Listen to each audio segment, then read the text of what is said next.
اعوذ باللہ من الشیطان الرجیم، میں پناہ مانگتا ہوں اللہ کی شیطان مردود سے۔ بسم اللہ الرحمن الرحیم، اللہ کے نام سے شروع جو نہایت مہربان رحم والا۔ هو الذي أنزل من السماء ماء لكم منه شراب ومنه شجر فيه تسيمون ينبت لكم به الزرع والزيتون والنخيل والأعناب ومن كل الثمرات إن في ذلك لآية لقوم يتفكرون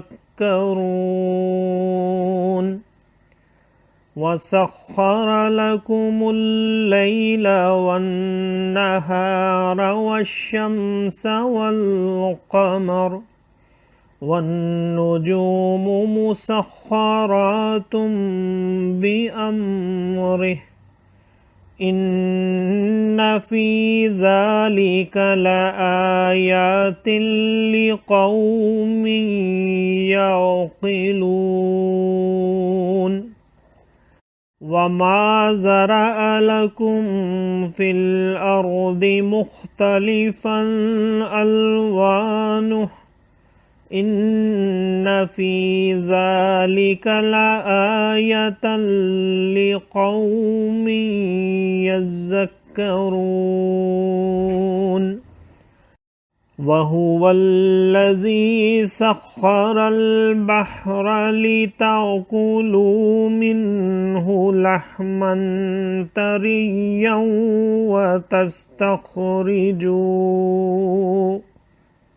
وَتَسْتَخْرِجُوا مِنْهُ حِلْيَةً تَلْبَسُونَهَا وَتَرَى الْفُلْكَ مَوَاخِرَ فِيهِ وَلِتَبْتَغُوا مِنْ فَضْلِهِ وَلَعَلَّكُمْ تَشْكُرُونَ وَأَلْقَى فِي الْأَرْضِ رَوَاسِيَ أَن تَمِيدَ بِكُمْ وَأَنْهَارًا وَسُبُلًا لَعَلَّكُمْ تَهْتَدُونَ وَعَلَامَاتٍ وَبِالنَّجْمِ هُمْ يَهْتَدُونَ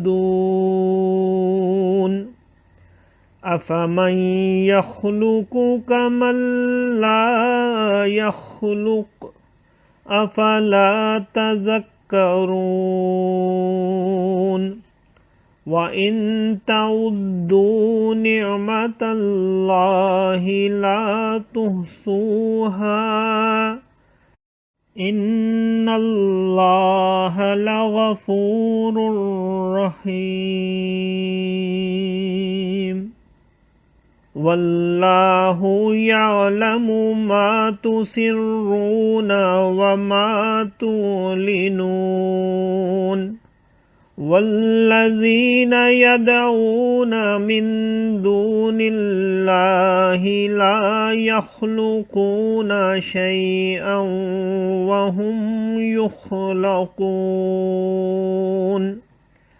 أَمْوَاتٌ غَيْرُ أَحْيَاءٍ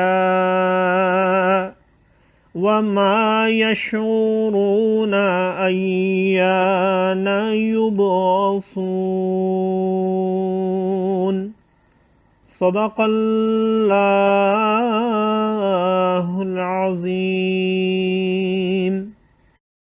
وہی ہے جس نے آسمان سے پانی اتارا، اس سے تمہارا پینا ہے اور اس سے درخت ہیں جن سے چراتے ہو۔ اس پانی سے تمہارے لیے کھیتی اگاتا ہے اور زیتون اور کھجور اور انگور اور ہر قسم کے پھل، بے شک اس میں نشانی ہے دھیان کرنے والوں کو۔ اور اس نے تمہارے لیے مسخر کیے رات اور دن اور سورج اور چاند اور ستارے اس کے حکم کے باندھے ہیں۔ بے شک اس آیت میں نشانیاں ہیں عقل مندوں کو۔ اور وہ جو تمہارے لیے زمین میں پیدا کیا رنگ برنگ، بے شک اس میں نشانی ہے یاد کرنے والوں کو۔ اور وہی ہے جس نے تمہارے لیے دریا مسخر کیا کہ اس میں سے تازہ گوشت کھاتے ہو اور اس میں سے گہنا یعنی زیور نکالتے ہو جسے پہنتے ہو، اور تو اس میں کشتیاں دیکھے کہ پانی چیر کر چلتی ہیں، اور اس لیے کہ تم اس کا فضل تلاش کرو اور کہیں احسان مانو۔ اور اس نے زمین میں لنگر ڈالے کہ کہیں تمہیں لے کر نہ کانپے، اور ندیاں اور رستے کہ تم راہ پاؤ، اور علامتیں اور ستارے سے وہ راہ پاتے ہیں۔ تو کیا جو بنائے وہ ایسا ہو جائے گا جو نہ بنائے؟ تو کیا تم نصیحت نہیں مانتے؟ اور اگر اللہ کی نعمتیں گنو تو انہیں شمار نہ کر سکو گے۔ بے شک اللہ بخشنے والا مہربان ہے، اور اللہ جانتا ہے جو چھپاتے اور ظاہر کرتے ہو۔ اور اللہ کے سوا جن کو پوجتے ہیں وہ کچھ بھی نہیں بناتے، اور وہ خود بنائے ہوئے ہیں، مردے ہیں زندہ نہیں، اور انہیں خبر نہیں لوگ کب اٹھائے جائیں گے۔ صدق اللہ العظیم۔ معزز سامعین اور حاضرین، آج ہم نے سورہ نحل کی آیت نمبر 10 سے آیت نمبر 21 تک کی تلاوت کی اور ترجمہ پیش کیا۔ اللہ تعالیٰ قبول و منظور فرمائے۔ اللہ تعالیٰ ہمیں قرآن پاک کو پڑھنے، سننے، سمجھنے اور اس کے احکامات اور تعلیمات پر عمل کی توفیق عطا فرمائے۔ دوران تلاوت اور ترجمہ اگر کوئی غلطی رہ گئی ہو تو اللہ تعالیٰ ہمیں معاف فرمائے۔ آمین۔ جزاک اللہ۔